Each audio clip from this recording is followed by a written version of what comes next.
Thank you for such an introduction. And actually, thank you for organizers. Yeah, please, my colleagues, have a seat. Yeah? Okay. Yeah. Actually, I'm very grateful for the organizer to help us to organize this event together with the Ukrainian Venture Capital and Private Equity Association. For you, it's very short. We put it like UVCA. You remember that song, YMCA? So now it's a UVCA. And you? UVCA. Okay?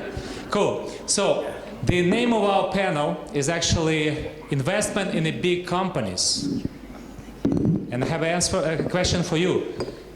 Who is from big companies here present? Please raise your hand. Okay, good. It's a good start. But I need to make some correction for the name of our panel because the mission of our association and investors to help you to build big companies out of Ukraine. Who is actually started to build that big companies? Raise the hand. Okay, so we are here for you. We are working actually for you because investors actually the partners for you to help you to build that big companies. Okay, so it's not only for already existing ones, but for the big ones. And number three, I have a very great news for you because today we have a actually kind of record for all Ukrainian IT conference in the past. And the fact is that today we have not only great speakers on the panel, but today we have more than $1 billion available to invest in Ukrainian IT companies and startups. So each of our panelists, and by the way, UVCA members, have more than $1 billion to invest. They already invested, and they're eager to invest in you with one pure goal, to help you to succeed and build the global companies out of Ukraine. That's the starters. What about the round of applause? Okay. All right.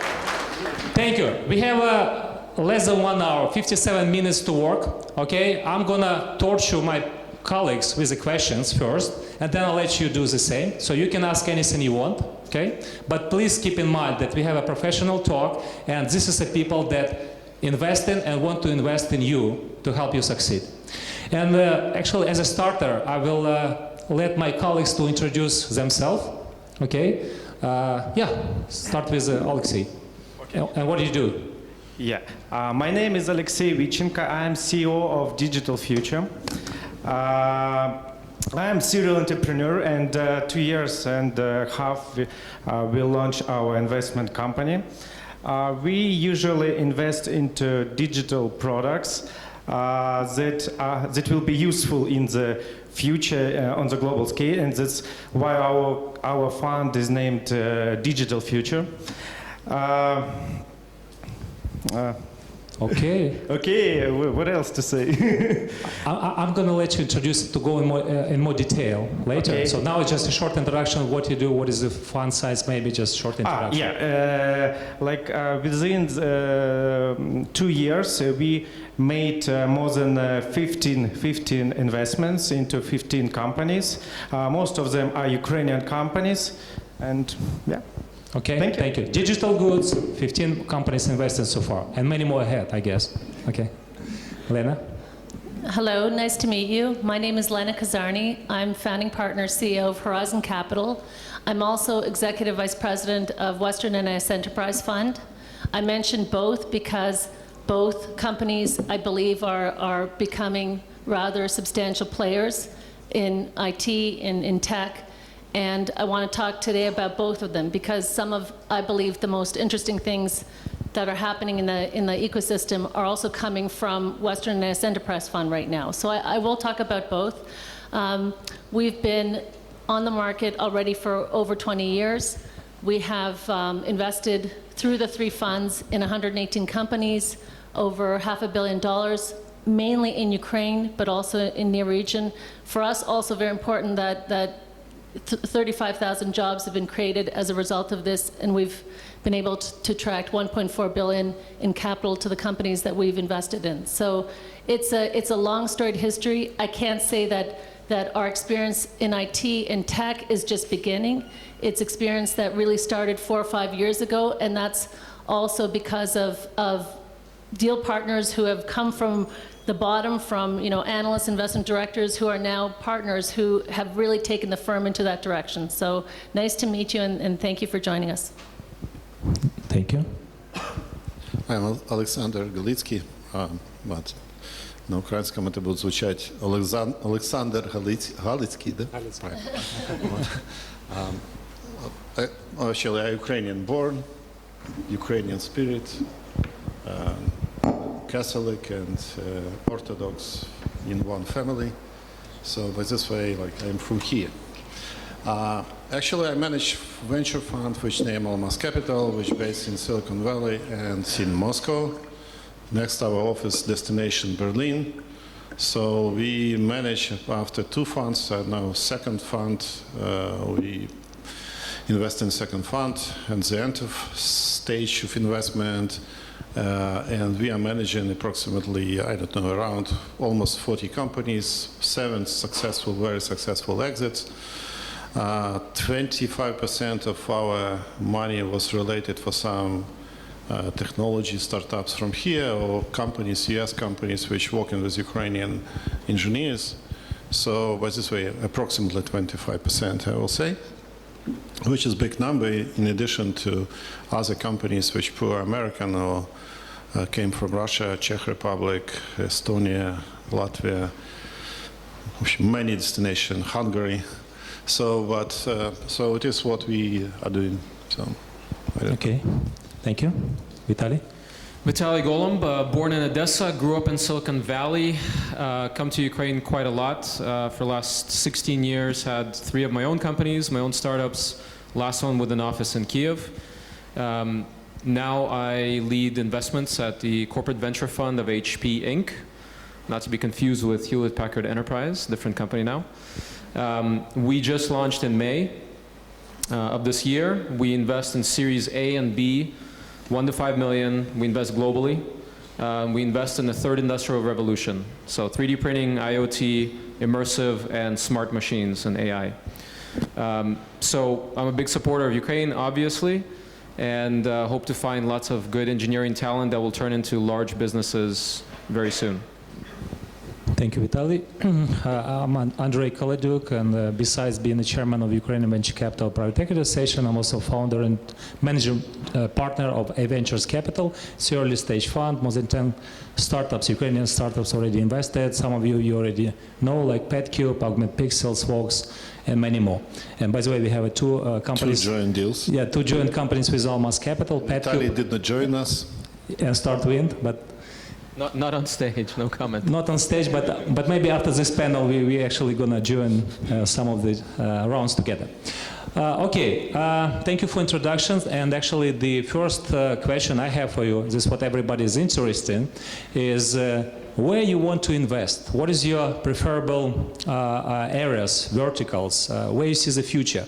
What is actually you're looking for to invest, and what kind of startups you're looking for? So we're talking about now segments, industries. You said it's 4.0 industrial revolution, but it means for everyone different things. So let's try to be narrow. Where you want to invest? Oleksii? First of all, we would like to invest into something digital.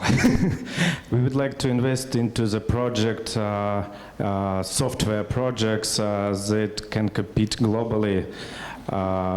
This could be SaaS, software as a service. This could be marketplaces, e-commerce, mobile applications. It could be different stage, early stage, late stage. Yeah, but the main thing is that it should projects should be oriented, should be focused on global markets. Okay. Okay, so because we have the 2 vehicles, we have the 2 buckets. I'll start with Horizon, then I'll talk about Western and NAS. With Horizon Capital, we do later stage. So we have over 600 million under management. The latest fund we're investing is a 150 million fund. And We're looking at 5 to 20 million pieces. We will do smaller than 5 million for first tranches if we see that there's going to be additional tranches of financing required. We're interested in IT, we're interested in export-oriented light manufacturing, we're interested in food and agro. That's the focus of Horizon Capital, really export-oriented. And what we're looking for, first and foremost, is to back visionary entrepreneurs. So whether it's Rosetka, we backed Rosetka as a market leader, we backed Jubal, we backed Tinkoff Bank in Russia. We look first and foremost at the entrepreneur, at the spark in the eye, backing that visionary entrepreneur. Now, moving to the second part is Western NAS. And Western NAS, really, that is, it's a US government-backed fund. It's a fund that was our first fund that we managed in Ukraine from 1994 through 2013 and still to this day. And that fund has taken part of the money made, $35 million, and is putting it into technical assistance. On top of that, and that includes quite a few interesting projects that are related to the ecosystem. On top of that, we have just launched a 5 million early stage VC financing. And in that space, what we're looking at is really, we're looking to invest alongside qualified investors. You know, we're looking to invest alongside people on this panel, people who are part of the Ukrainian Venture Capital and Private Equity Association. It's important for us to back industry associations. And we're looking to invest up to 500,000 pieces. So basically, you don't have any preferable type of verticals, but rather to have lead investors that understand some particular niches or verticals, correct? That's right. That's right. Okay. So for that, what that 5 million was about was actually to go to the Ukrainian government, to go to the Prime Minister, to go to the President, to go to the executive branch and say, look, Western NAS as a US government fund is ready to put 5 million into early stage venture. You as a government should do the same. And I believe Andrey will talk about this because we've been doing this together and with other members of UVCA. But what we want to do is use that and start to leverage and create this fund of funds that is 50, 100 million, because that's truly what the industry needs. Anyways, we can get into a big discussion about that, but essentially for us, we're looking to partner with that 5 million, we're looking to partner with qualified investors. Okay. Okay, so I start immediately that I don't like government money. Yeah, I know.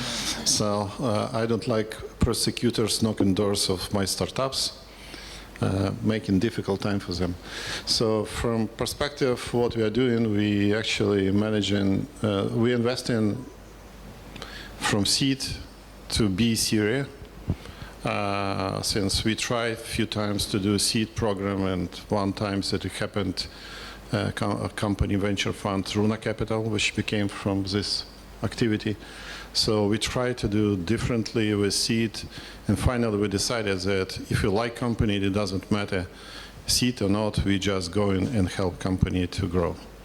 So our ticket is, we actually reserve for each company $15 million, trying to stay that company will require in life cycle this money. We're not investing in e-commerce since we require a lot of capital, and we more like technological companies. In first fund, we was a generalist.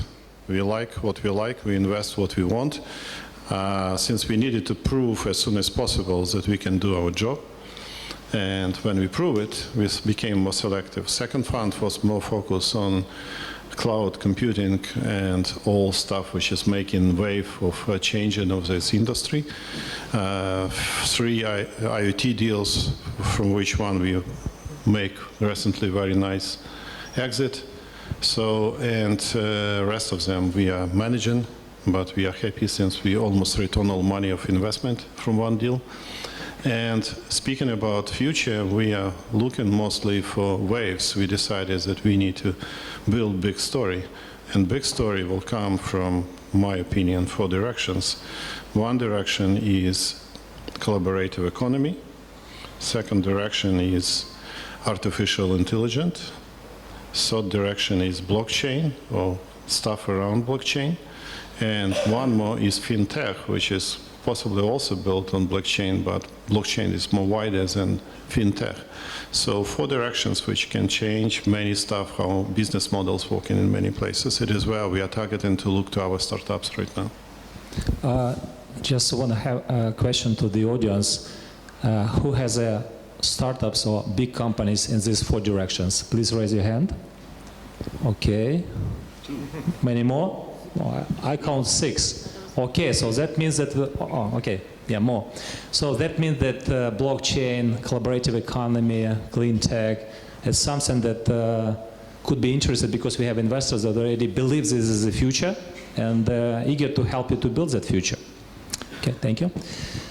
So I already told you that we invest in third industrial revolution. I'll try to tell you why. So venture capital, early stage venture capital is about seeing the future. Where is the industry going? Technology is developing so fast that our world is going to change very quickly in the next 5 to 10 years. So we've chosen to go after those directions. Another thing is that on the left side here, we have 3 institutional funds who invest for financial returns only. We are a corporate fund. So HP makes about $1 billion a week. So for us to make a big difference financially to a company of this size, we have to invest a lot of money and find a lot of unicorns. So instead, corporate funds are more focused on the strategic help towards the direction that the company's already chosen to go. So the categories that we're investing in, we've chosen, these are either categories that we're looking to build products in the future, categories that we want to expand our market share in of existing products, or expand the whole market where we already lead. So for example, in computing, in PCs, we have 25% of the world's Windows market, right? So we're a leader there. In printing, we are by far a leader in consumer and commercial. Both are declining, secular declining businesses. That means that they will never be as big as they were yesterday, right? So we're already in the 3D printing business, and I'll tell you more about it tomorrow morning. But essentially, the company has chosen this new direction. And HP is a 76-year-old company that has changed itself several times over its course. Right? It started with audio instruments.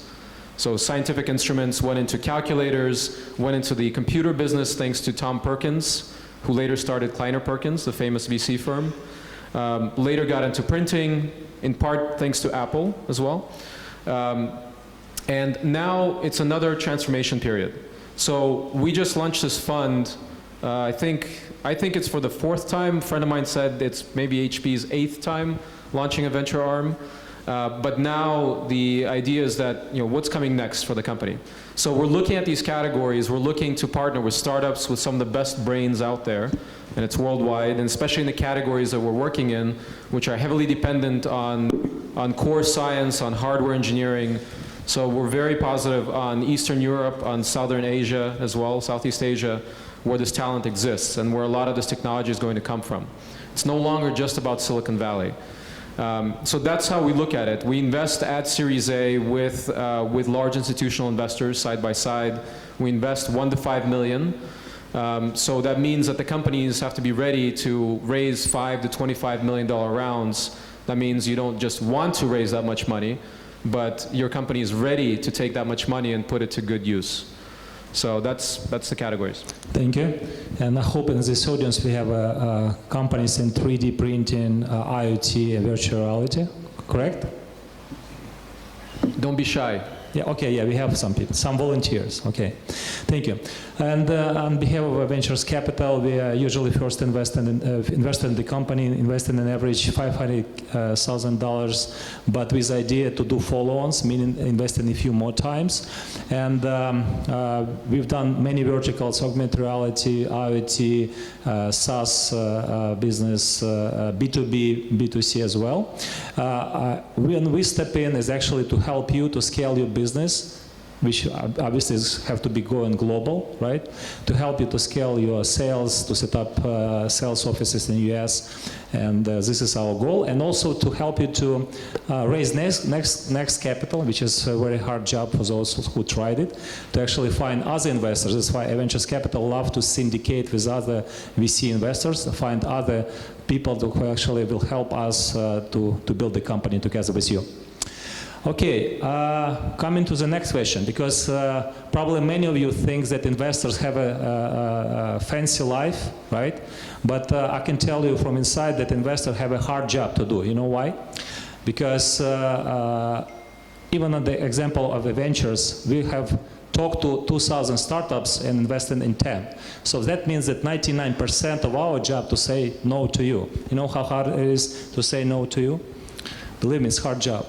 But my question to the panel, what is the three top reasons for you to say yes and invest in the startup? What is the three things?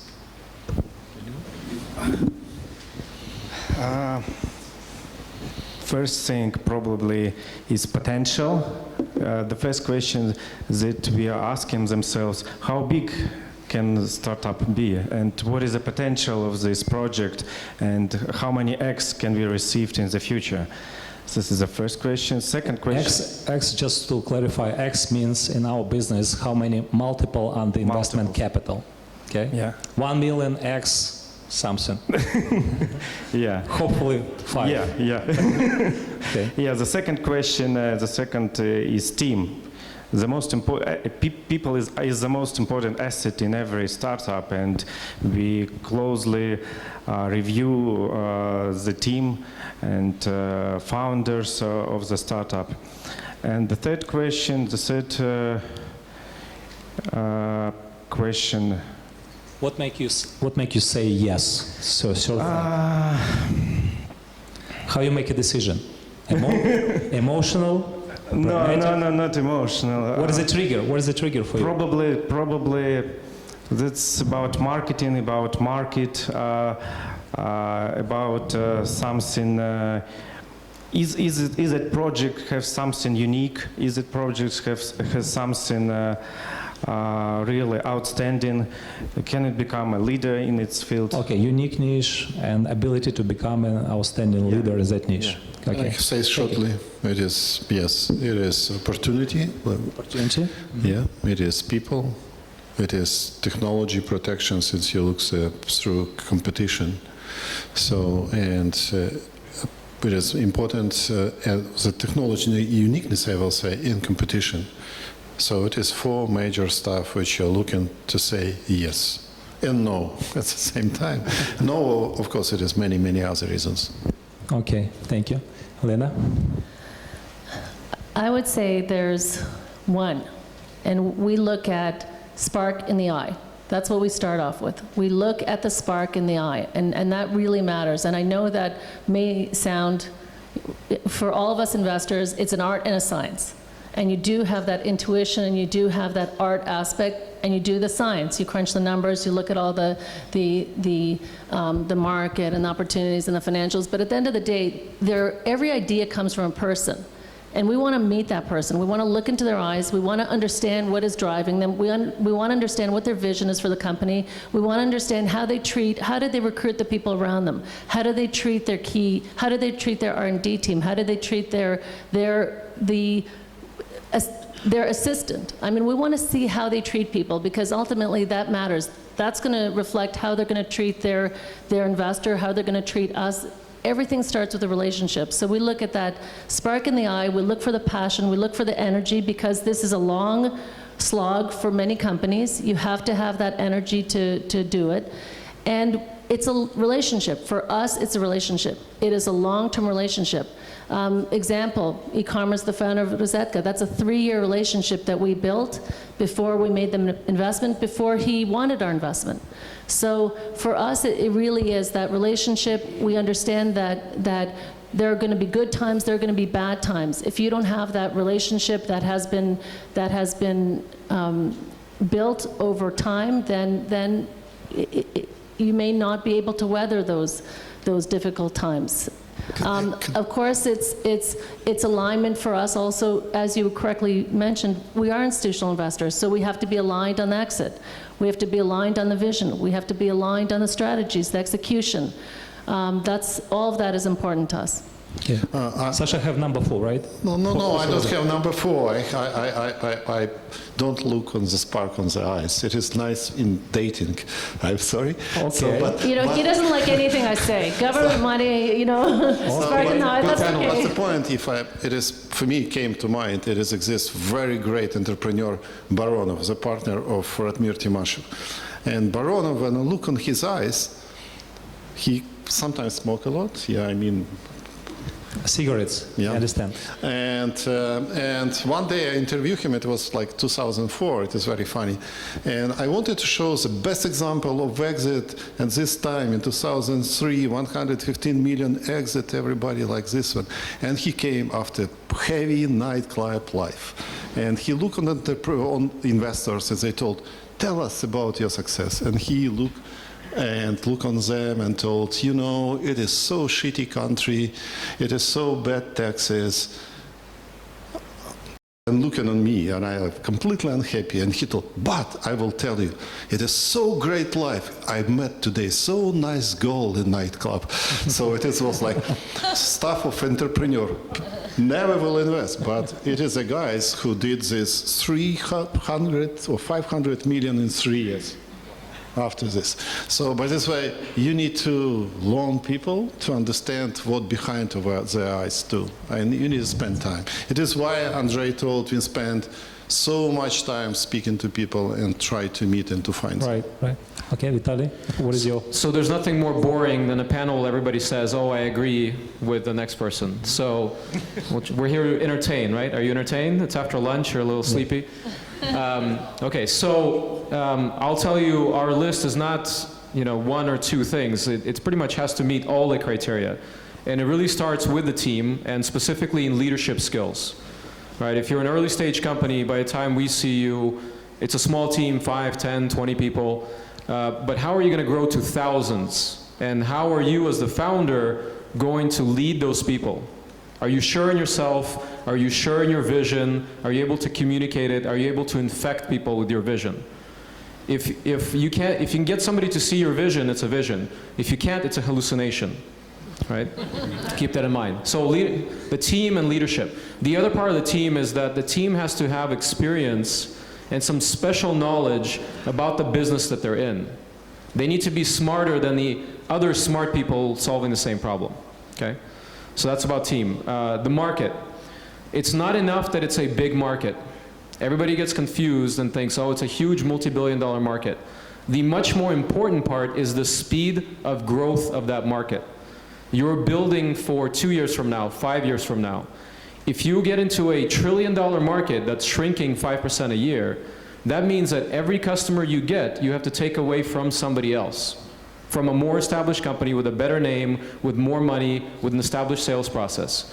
If you get into a market, for example, 3D printing, that's growing 100% per year, you just have to be a player, and you have to be okay at business, and you're going to grow 100% per year. So this is why venture capital generally works in waves. It follows trends, because that's when you build the really big companies on that wave that goes up. Okay? That's very important. Capital efficiency is very important, right? So that's number 3. Okay. That's right? it, only 3. Only 3? Well, the fourth one, bonus one for us, and for any corporate investor, if you're going to talk to corporate funds, you need to understand that inside, they're fighting a battle, and they're trying to get the deal approved. So for us, I'll give you an example. To get a deal approved, we have an investment committee, which consists of the chief operating officer, chief financial officer, and chief technology officer, who we report to, of HP, of the whole $55 billion a year company. And we have to get the president of one of the business units to say, yes, I want to invest in this company, and it's going to give us benefits. So you have to understand what the strategic fit for your business is with the large company. Wow. Okay. Well, I have to tell on the behavior ventures, our decision process is very simple. It's me and Genesis, so that's it. Okay. You're lucky. Yeah. If you like it, we say, okay, no problem. Money is in We track. ask for guys to take decisions. You see. Yeah, but I will tell you more about corporates later. later, okay. I'm not going to repeat my colleagues on how the ventures say yes, but I have for you some tasks to do. Just encourage you to talk to companies we already invested. They are all listed on our website, adventurescapital.com. Sorry, but there you need to talk to the people that we already invested. Meaning, we are doing due diligence on you. You should do due diligence on investors, and the best way to do it is actually talk to the companies that we already invested. Why? What was actually the trigger for us to invest? They're going to tell you the truth, not what you just heard, but portfolio company going to tell you the truth why you invested in them. All right, I have just a quick question, but speaking of your mandate and your focus, should startup be based in US or it should be in Ukraine? Can you invest in startups that only based in Ukraine? That's a tricky one. Just yes or no? Yes. Could be in Ukraine only? Yes. Okay, so there is no requirement to be in US? Okay, Yes. cool. Okay, Sasha?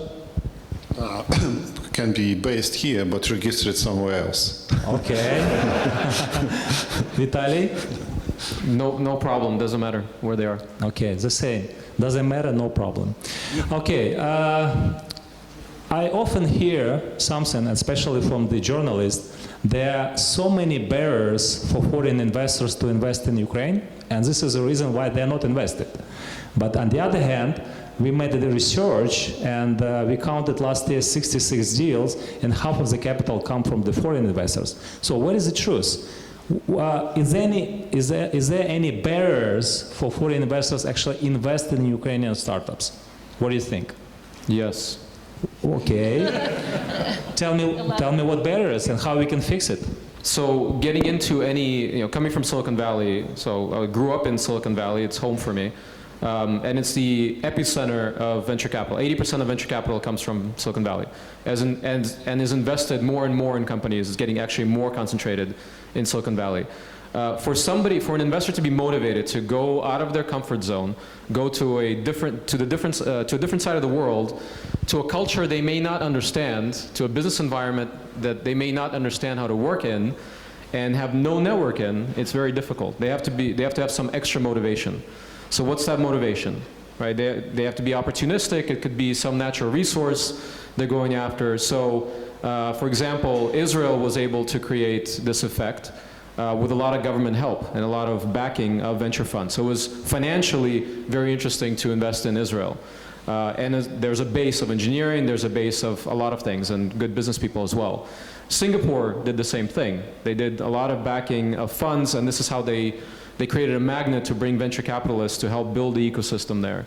Ukraine, there are attempts, and I see a huge improvement even in the last year in the country, but it's not there yet where there's no big, strong magnet. I can't tell a friend of mine on Sand Hill Road, hey, you should go take a trip to Ukraine to invest in companies. I always do say that, and the advertisement I give them is that some of the best engineering brains in the world, but there's a lot missing still. So it's hard to motivate people. What is the missing? Main things.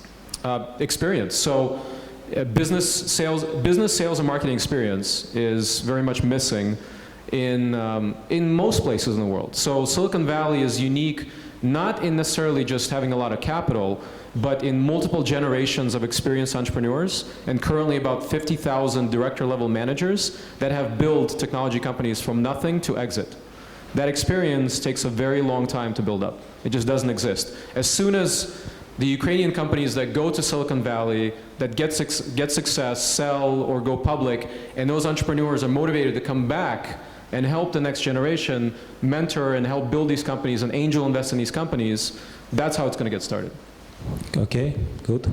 No, I will add the following, that I did many times in many places. This example that actually 25% of resources spent for idea, prototype, and technology, and the rest of them sales and marketing, 75%. So to turn prototype to the product and product to a real company. So from this perspective, this experience is missing, it is for sure. And the second one is missing. It is what understanding was a problem actually people try to solve in technological world. In Silicon Valley, you are going for a few places and you can sit like this and listen about any problems people discuss, business ideas, technological problem in some company, and it is like booming, booming, booming, booming, and you are getting some kind of idea, and you're in kitchen of something. So can be it is replicated. I believe more in global venture capitalism right now. The reason is very simple, that idea can be born in any place today with a information which we are getting through internet. And for me today, when I'm speaking with my Californian-based VCs who like Silicon Valley VC, I remind, for me, joke about tree and banana and the ability to move, why I need to do so if bananas coming to me each day. So since I have too many startups each day, yeah, so, and we need to go and like in gold mining trying to find something. So it is a little bit different job. But what is stopping one more, it is openness, yes, the openness of economy itself. We have this experience, and Andrey knows, in few companies, in one different experience with Ukrainian actually company, when we hired top guy to manage company from very, very great position in a very productive company for very interesting Ukrainian company. But he came, he left job, he signed contract, he got computer, he came to work with this company, and finally took with him financial guy and went through books. So when he went through books, he found some funny business, since the guys pay by cash for Land Rover. They needed to generate cash somehow. And what happened with American mentality? He took airplane back to California, dropped computer, sent it back to company, and told, guy, goodbye, so I'm going for 6 months vacation. The reason is very simple, since he afraid the skeleton which can sit in this company. So before you are going to raise capital from venture capitalists, you need to clean your company. Clean your books, making them open, no funny sales of something to get cash to pay landlord or, I don't know, fire department officer. So it is what needs to be done. GAP. Learn GAP. Generally accepted accounting practices. Okay. Before you make sales or after? Immediately. So build your company. I mean, the advice is always build your company from day one as if you're going to sell it any day. This is how you run a clean company. It's very important. Clear. So talking about barriers, I would like to say that it depends on how to look at the situation from what perspective. If we take a look from optimistic perspective, there are so many opportunities right now here in Ukraine, so many projects, they are undervalued, and investors that are afraid of, for instance, political risks, of economic risk, are just losing these opportunities. And yeah, so, and of course, and if there are many problems in Ukraine right now. Yes, the war is in Donbass, the economic situation is not good, the market, there is the absence of market, and these are barriers, but at the same time, there are a lot of opportunities. Okay, Lenna? I'm an optimist, so I'm an optimist. You can tell exactly. I'm an optimist. You know, we're based here, and our entire team is here. This is our market. There's over 20 investment professionals. This is what we do here. So people can accuse us sometimes of drinking the Kool-Aid, that we believe in the country and we're very strong advocates for it. We see right now as ground floor opportunity. We believe that the country is truly poised for economic growth. We can understand that for foreign investors, most of the time it's even just getting Ukraine on the radar screen. In their mind, it's all about perception. We live in a world where you've got sound bites where people just want to tag whether it's a company or an individual or a country, very quickly in one sentence. And I'm not going to name what people think about Ukraine, but a few of the words are not great in terms of war or in terms of Chernobyl or other things that may stop them from even giving Ukraine a chance. I mean, last week I was in New York. We all spend a lot of time traveling, and I was in the offices of a hedge fund manager who manages over $200 billion. And his first words to me was, why should I even think about Ukraine? Why? Right? And that's I think that perception issue is something that all of us have to work towards. And frankly speaking, I think it's people like all of you in the room and people of the young generation, the progressive generation, people who are backing and founding IT companies, tech companies, truly driving, I think, the future economic growth of Ukraine. That matters, and that will change ultimately the perception and get more foreign investors into the country.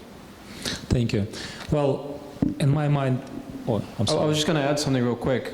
Horizons put out a great presentation about Ukraine, and they are very big believers in the country, and I've showed it to numerous people to introduce the opportunity in Ukraine, agro-business, and all the IT as well. Huge opportunity, huge ground floor opportunity, and for those investors that are looking for something new and not just to fight out for the latest, greatest Y Combinator company, it's huge. But again, the motivation, it's right now at this stage, it's more of a cultural connection. Yeah. So I don't have to be here. I can just sit there in Palo Alto and the weather is nice, but I choose to come here and invest time because I want to create that bridge to Silicon Valley, and gradually over time, with enough people doing that, there's going to be more activity and the ecosystem will be stronger.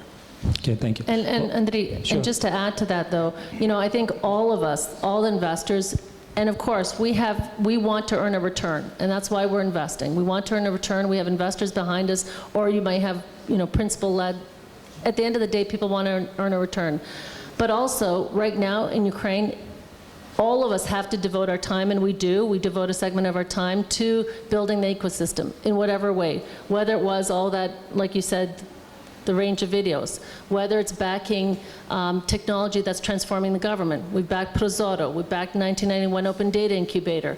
We're backing a lot of different initiatives. That's important because we can see that we aren't going to wait for the government, as you mentioned. I'm Canadian, I've been here for 23 years. Canada announced $1 billion for innovation, the US $2 billion. We won't talk about the announcements or lack thereof that we're hearing here. So I think all of us have that responsibility for people who care about IT and the next generation, and ensuring that we've got an ecosystem that will help to create a robust platform for startups. We all have to devote, if we have only 24 hours in a day and we sleep for, I don't know how many hours you guys sleep, I sleep for 4 hours, 4 or 5 hours maximum, then I've got to make sure that I'm spending a few hours every day to move the ecosystem forward. Great, so is everyone, yeah. Well, in my mind, the biggest barrier is a perception, okay? The perception of Ukraine, the perception of what's going on, and when you just share one single fact that in Ukraine we have every week new deal closed, sometimes even 2 times, it's already a shock for many people. So we need to spread the word, talk about it. And number 2 is the Israel experience that we should learn from, because this is a guys also in a very tough position, but they've been able to actually work with the perception.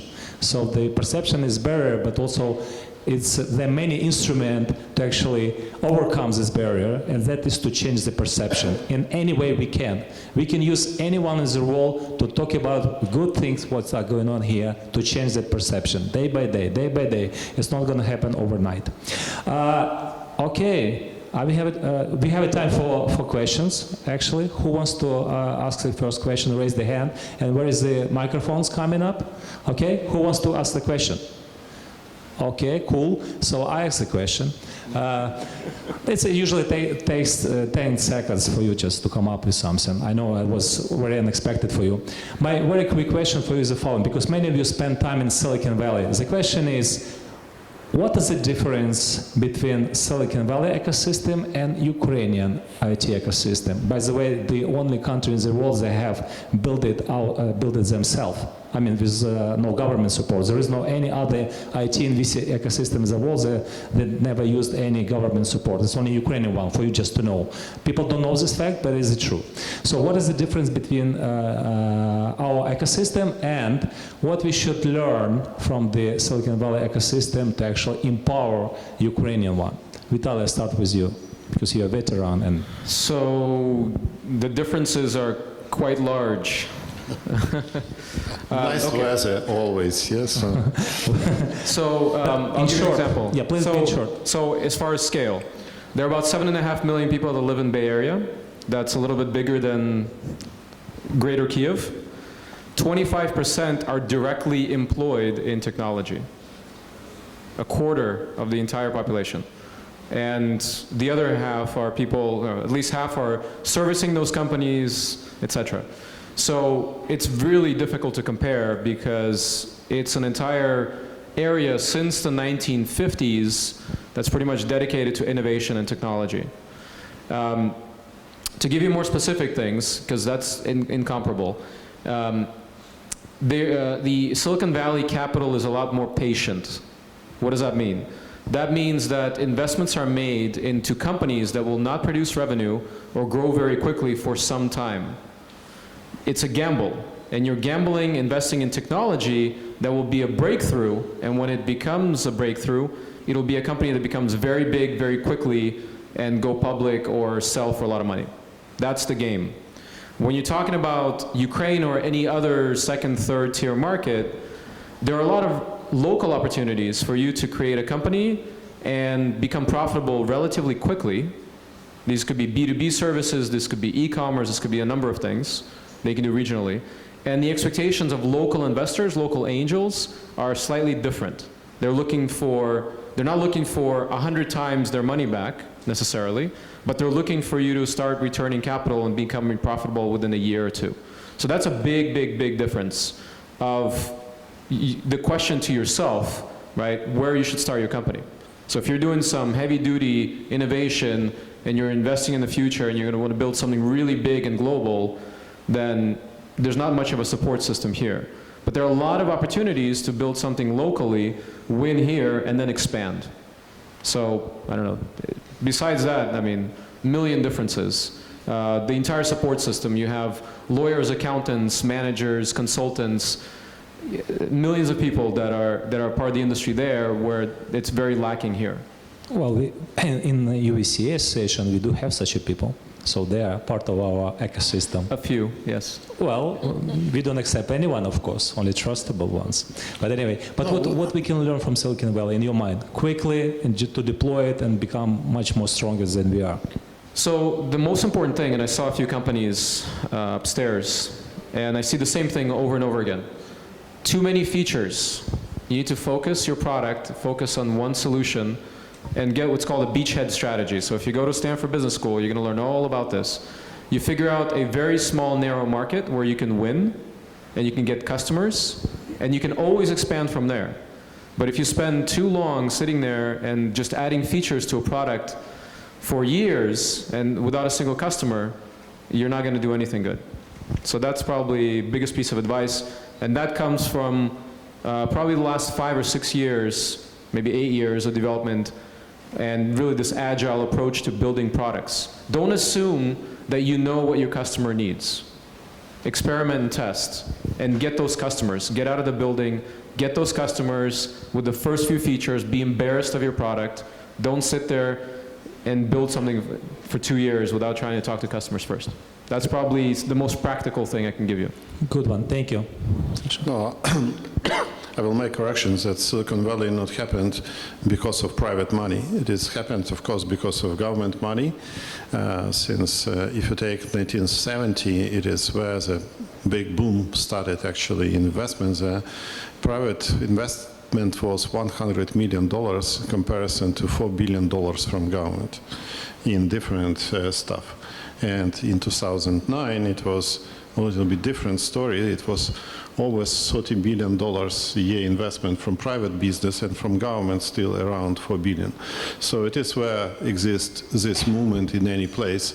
Since idea is that to build actually disruptive technology, it is require a lot of support of regulation as well. And each country need to find the way to go. It is my opinion. In modern world, since I'm thinking more globally, nobody will repeat anymore Silicon Valley ecosystem, and it is not required anymore in many places. Since we're more connected, we are here, we can fly, we can move, only political borders exist.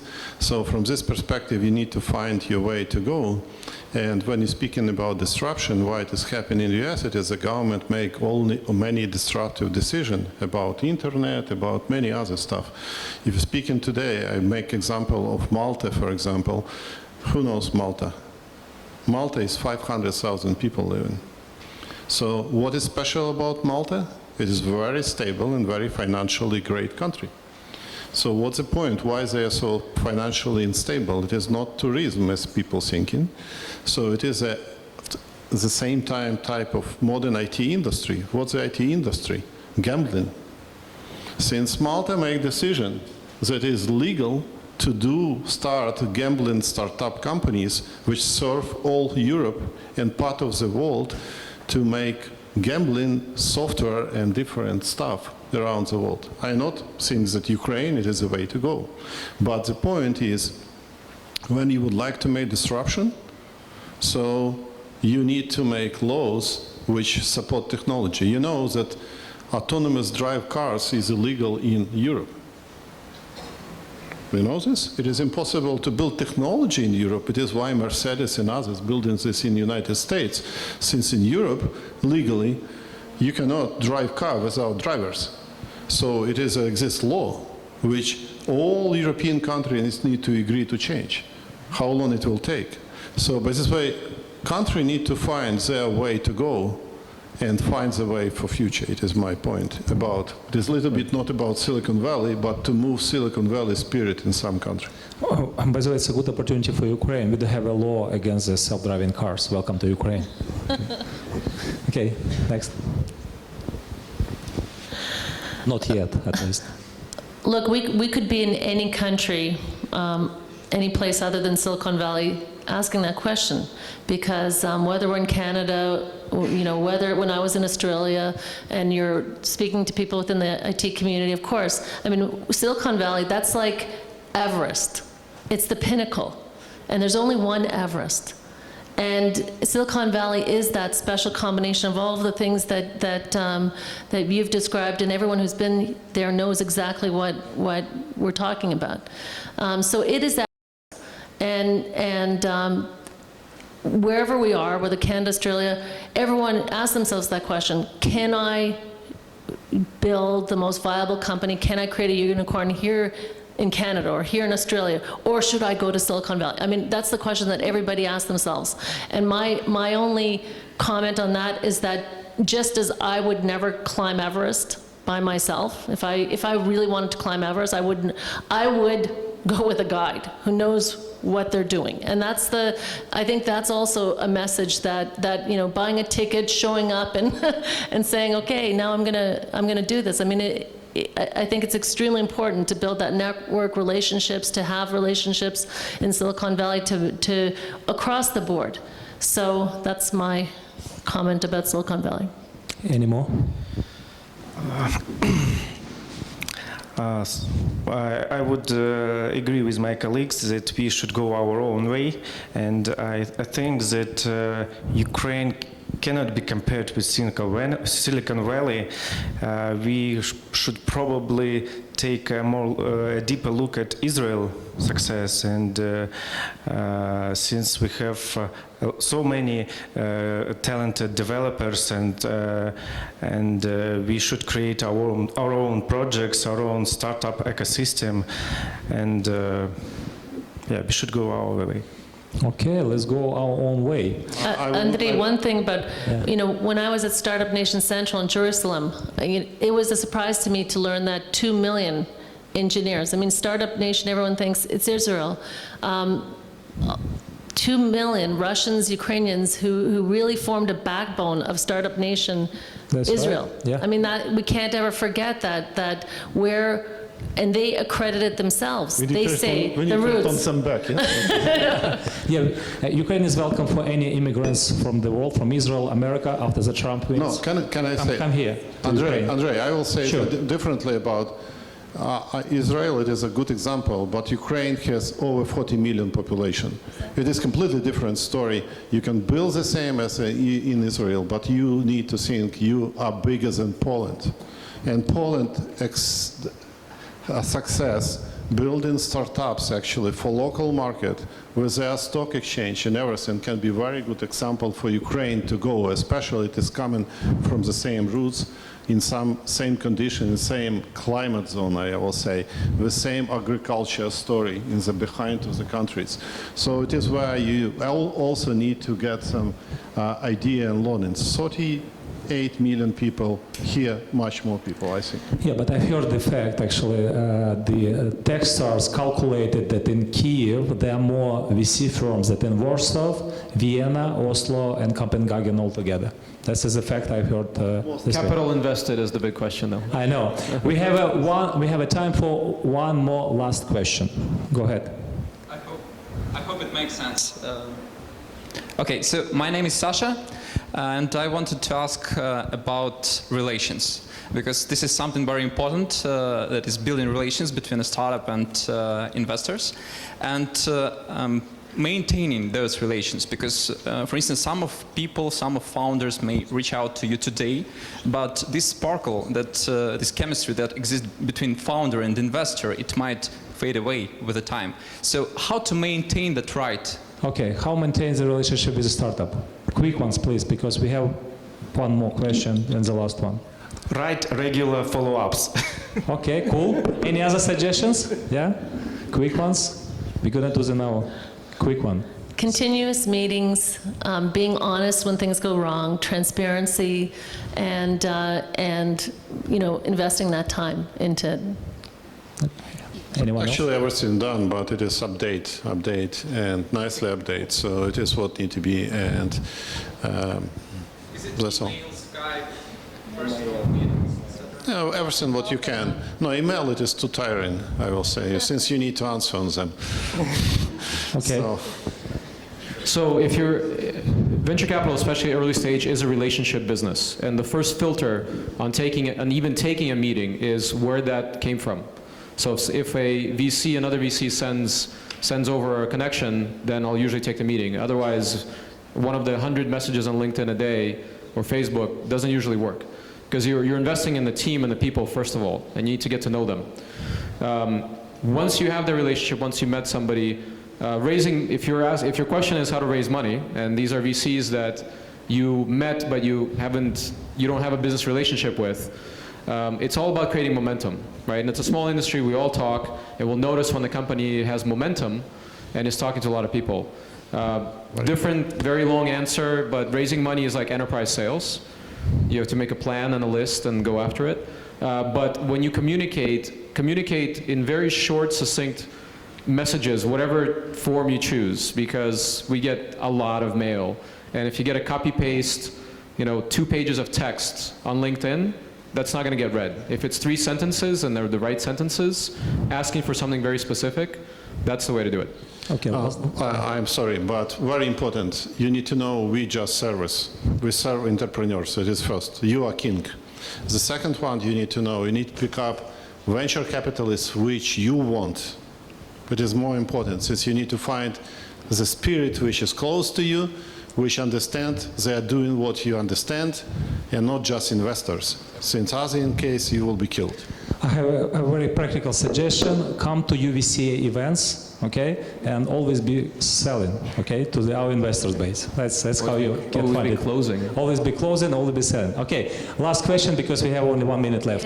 Thank Quick you. one. My name is Victoria. I'm from Ukrainian media RBC UA. I'm writing about tech. So my question is concerning to your business, because we are now talking about startups in general.